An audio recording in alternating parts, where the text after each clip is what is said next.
기관의 눈으로 연결하겠습니다. 오늘 그 목요일의 남자 유진투자증권 한병화 연구위원 나와 계신데요. 예, 먼저 인사할게요. 네, 안녕하세요. 예, 오늘 그 나오셔서 말씀하시는 게 이제 2021년인데 작년에 이제 말씀하셨던 뭐 CS 윈드 한번 보여주세요. CS 윈드나 그다음에 삼강 MNT, 그다음에 한병화 위원이 커버하셨던 뭐 에코프로비엠이나 뭐 포스코 캠텍 이런 것들이 좀 길게 보여주셔야 될 것 같은데 삼강 MNT 좀 길게 보여주세요. 그래서 한 300~400%가 다 상승을 했습니다. 그래서 이제 이렇게 여쭤봤죠, 제가. 이제 400% 정도 상승했는데 삼강 MNT, CS 윈디도 마찬가지입니다. 그래서 그러면 이 CS 윈디도 한 400% 상승했는데 그러면 올해의 한병화 위원의 탑픽은 어떤 것이냐? 그것을 우리가 1월 초에 우리가 이제 여쭤봐야지 우리가 그 회사에 대해서 공부를 좀 해보지 않겠습니까? 그래서 오늘은 2021년에서 딱 종목 2개 골라서 뭐 말씀하신다니까 이제 기대를 해보는데 어저께 말입니다.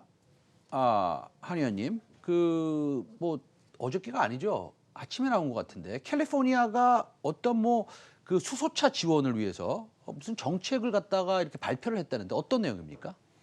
캘리포니아가 코로나 관련 경기 부양안을 발표했습니다. 네네. 캘리포니아 만의 부양안인데요. 네. 45억 달러를 책정을 했는데요. 네. 올해 예산으로. 그중에서 15억 달러를 전기차와 수소차와 관련된 네네. 예산으로 책정을 했습니다. 네. 그래서 캘리포니아 자체에 아마 구매 보조금을 주게 될 것 같고요. 수소차는 이미 연방정부 보조금을 받고 있습니다. 네. 7,500달러를 받고 네. 있고요. 거기에 이제 추가해서 주는 것이기 때문에 수소차 가격이 이제 굉장히 싸질 것이고요. 의미가 있는 것은 미국 수소차 판매의 100%가 캘리포니아에서만 일어납니다.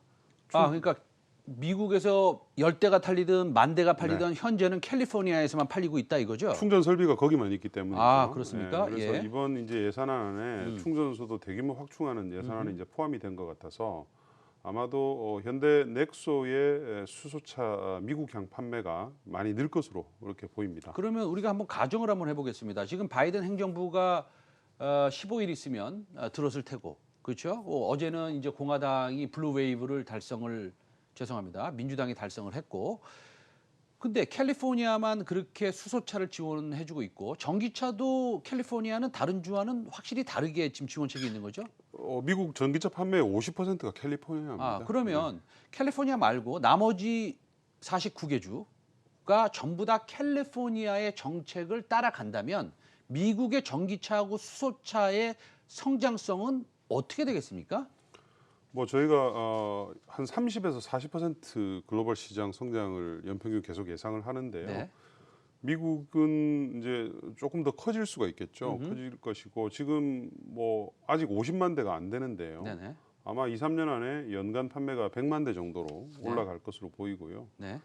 전기차, 수소차 시장 성장에 굉장히 큰 마중물로 작용을 할 것으로 그렇게 보고 있습니다. 알겠습니다. 그래서 뭐 민주당이 상원까지 승리하면서 블루 웨이브가 이제 현실화된 것은 우리 시청자 여러분이 너무 잘 알고 계십니다. 지금도 보시면은요, 이거 영국의 12월 전기차 판매량이 343% 상승했습니다. 그렇죠? 이거 네. 뭐 근데 미국은 지금 상승률이 제가 알기로는 제 틀리면 얘기해 주세요. 한 26에서 28% 되는데 맞습니까? 올해는 그것도 안 됩니다. 아하. 안 되고요. 작년도에는 뭐 소폭 역성장이었고요. 네네. 근데 이제 올해부터 네네. 올해는 40% 가까이 성장을 할 것이고요.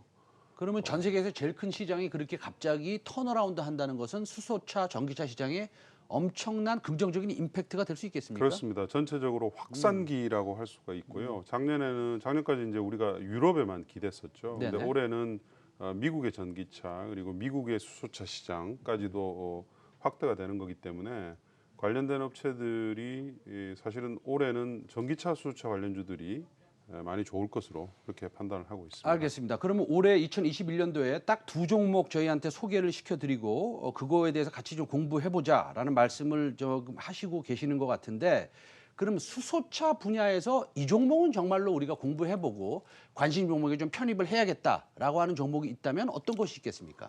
수소차는 뭐 네. 당연히 소재 회사가 네네. 제일 좋습니다. 그래서 네네. 이제 항상 말씀드리지만 네네. 상하프론테크에 대해서 계속 이제 아, 중장기적으로 상하프론테크요? 네네. 투자를 계속 하시고 가시는 것이 네네. 맞고요. 상하프론테크는 1월 달에 지금 이제 일본에서 네. 관련된 설비가 이제 들어왔습니다. 네. 아, 들어왔고 들어왔습니까? 들어왔고요. 네. 왜냐하면 이제 올해는 관세가 면제가 됩니다. 네네네. 관세가 면제가 돼서 네네. 한 10억 이상의 관세를 이제 혜택을 보면서 네네. 수입을 했고요. 네네. 이제 설비를 이제 설치를 하죠. 네. 하게 돼서 아마도 1분기 안부터 네. 이제 넥소향 분리막을 네. 매출액을 하게 될 것이고요. 네네. 여기에 이제 딱 맞추어서 네네. 미국의 수출도 늘어나고 네네. 국내는 뭐 당연히 이제 큰 폭으로 늘어날 것이고요. 최근에 이제 현대가 또 중국에다가 네. 수소 연료전지 네. 모듈 공장을 만들기로 했죠. 음. 그러면서 이제 확산기에 이제 수소차도 본격적으로 진입을 하게 됩니다. 제가 알기로는 지금 수소차 MEA 분리박을 만들 수 있는 유일한 회사는 고아텍스로 알고 있습니다. 근데 그 고아텍스의 기술을 뭐 사실 넘어가는 그런 것을 개발을 했다고 그러는데 그 뭐 어디까지 들으셨어요? 그 기술력이 어떻습니까? 뭐 그 다른 회사하고 비교하기는 좀 어렵고요. 네네. 다만 이제 상하프론테크의 MEA 기술, 멤브레인 기술은 자체적인 특허를 가지고 있습니다. 아, 네. 여러분 특허청에 가셔서 상하프론텍 치시면 다 나옵니다. 네네. 그래서 그 자기만의 기술을 가지고 있기 때문에 아주 지속 가능한 성장을 할 수가 있는 것이고요. 그게 이제 현대차가 러브콜을 보낸 이유고 네. 이 회사가 이제 앞으로 성장 여력이 훨씬 더 많이 있다 이제 이렇게 보고 있는 이유이죠. 그러면은 상하프론텍의 MEA 그 분리막 이것이 총 수소차에 차지하는 뭐라 그럴까요? 그 비용, 원가 뭐 이렇게 표현해야 될까요? 뭐 중요합니까? 아니면은 남들이 다 만드는 그 부품 중에 하나가 될 수 있지 않습니까? 남들이 다 못 만드니까 네네. 글로벌 한 회사가 독점을 했던 네. 것이고 네. 그걸 이제 뚫고 들어갔는데요. 네. ASP를 저희가 알 수도 없고 네네. 말씀드릴 수도 없습니다만 네네. 전체 단가죠, 수소차, ASP는. 예. 전체 수소차 중에서 가장 높은 비율의 그 소재다. 이제 이렇게 보시면 될 것 같습니다. 쉽게 얘기해서 전체 소재 중에서 비중이 가장 높다. 가장 높습니다. 아하, 알겠습니다. 그래서 상하프론텍 올해 픽으로 한번 생각을 한번 우리 시청자 여러분들 한번 해보시고요. 그 다음에 그 저번에 리포트를 하나 쓰셨는데 제 중간에 한번 읽어보니까 여태까지 언급하지 않았던 종목이 하나 있습니다. 근데 그 종목이 자세히 나와 있지는 않았어요. 네. 그래서 제가 좀 공부를 해봐도 좀 찾기는 쉽지 않았는데 그게 2021년도에 탑픽이라고 저는 생각을 했는데 맞습니까? 확산기이기 때문에요. 네네. 새로운 종목들을 좀 찾아야 될 것 네네. 같고요. 전기차 시장이 좋기 때문에 네네. 전기차 시장에서 확산 종목을 찾았습니다. 네네. 이제 그게 DI 동일이라는 종목이고요. DI 동일이요. 네네. 예. DI 동일은 동일 방직의 이름을 바꾼 겁니다. 방직 회사네요. 근데 방직 회사고요. 네네. 전통 산업이죠. 그래서 네. 재미가 없는 회사였는데 네. 이 DI 동일이 20년 전부터 이제 본업이 재미없다 보니까 네네. 신규 사업에 진출을 해서 네네. 이제 아주 뚜렷한 효과가 나오기 시작했습니다. 네네. 대표적으로 이제 전기차 배터리에 들어가는 네. 알루미늄 박이라는 소재를 이제 하고 있는데요. 그럼 잠시만요. 그럼 DI 동일이 예전에는 그 맨날 이익도 못 내고 손실만 내는 방직 회사였다가 2차 전지 소재 회사로 변했다는 말씀을 하시는 그렇습니다. 겁니까? 그러니까 본업이 아. 어려워지면서 구조 조정을 했고 네네. 이제는 본업도 흑자가 꽤 납니다. 네네. 나는데 이제 거기에 동일 알루미늄이라는 이 네. 회사가 한 20년 넘은 회사인데요. 네네. 국내의 알루미늄 박 배터리용 알루미늄 박 1위 업체이고요. 네. 당연히 이제 글로벌 시장에 봤을 때도 아주 최상위 업체 중에 하나라고 보입니다. 네네. 작년 매출액이 거의 한 1,600억 정도에 달하고요. 네. 올해도 아마 성장을 할 것이기 때문에 전체 이 DI 동일의 매출액 중에서 약 한 네네. 20% 정도가 네. 전기차 배터리 소재라고 할 수가 있겠죠. 네. 그렇기 때문에 굉장히 이 밸류에이션 상으로는 굉장히 높게 받아야 되는데 아직은 많이 싸다고 그렇게 보고 있습니다. 지금 DI 동일이 지금 시총이 어떻게 됩니까? 시총을 한번 보여주시면 지금 시가총액이 한 4천억 정도 4,300억인데요. 되죠? 네네. 그러면은 DI 동일이 가지고 있는 90% 이상 가지고 있는 동일 알루미늄의 이익은 어떻습니까? 사마알루미늄이라는 회사도 있긴 있던데요. 사마알루미늄이 이제 2위 회사입니다. 2위 네네. 회사인데 뭐 거기보다는 뭐 한 3배 이상 큰 매출액을 일으키고 있고 네네.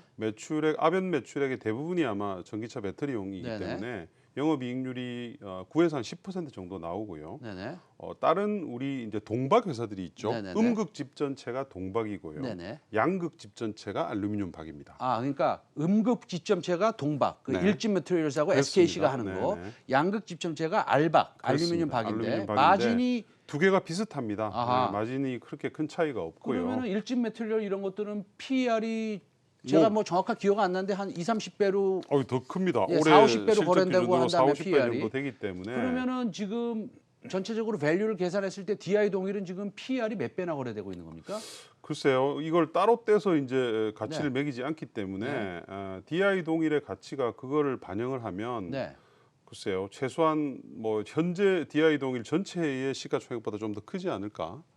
예, 그렇게 생각을 알겠습니다. 합니다. 그럼 DI 동일이 지금 한 4천억 정도 되는데 그 저기서 그 친환경 무슨 뭐 가스 제거제도 만들고 저는 이렇게 기억하고 있거든요. DI 동일은 그 라코스테 있지 않습니까? 네, 네. 그 회사가 있고 거기서 이익이 한 1년에 한 200억 정도씩 난다. 이렇게 돼 있는데 지금 그게 문제가 아니라 이건 전기차 회사로 변모하고 있거든요. 그러면 밸류에이션은 어느 정도 줘야 되는데요?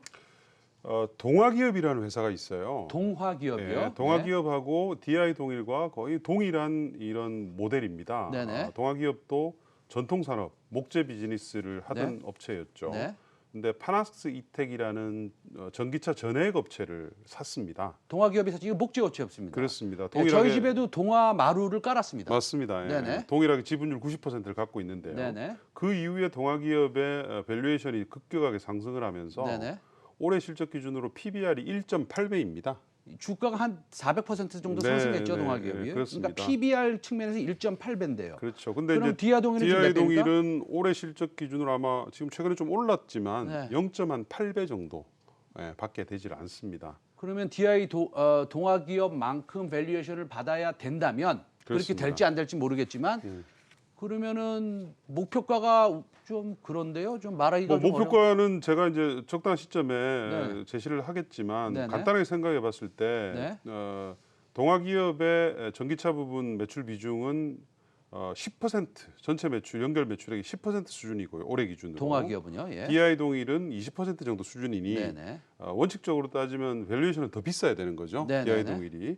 그런 걸 감안하시면 DI 동일의 뭐 최근에 주가 좀 올랐지만 네.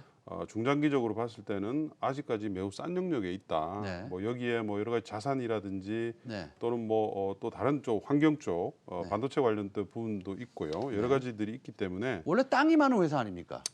땅이 엄청나게 많이 있죠. 땅 건물값만 해도 대충 얼마나 됩니까, 지금?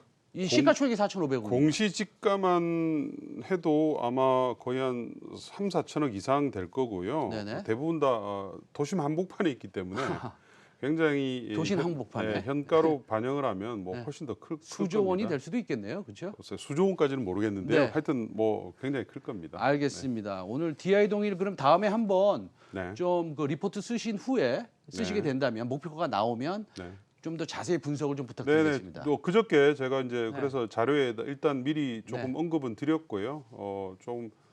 회사가 이제 보수적인 업체이기 때문에 네네. IR을 좀 잘 안 해서 네네. 저희가 좀 분석하기 어려운데 네네. 전자공시에 굉장히 잘 나와 있습니다. 아, 저희가 그래서 읽어보면 되겠네요. 그렇죠? 읽어보시면 되고요. 저도 이제 그거를 기반으로 해서 네네. 지금 보고 있기 때문에 네네.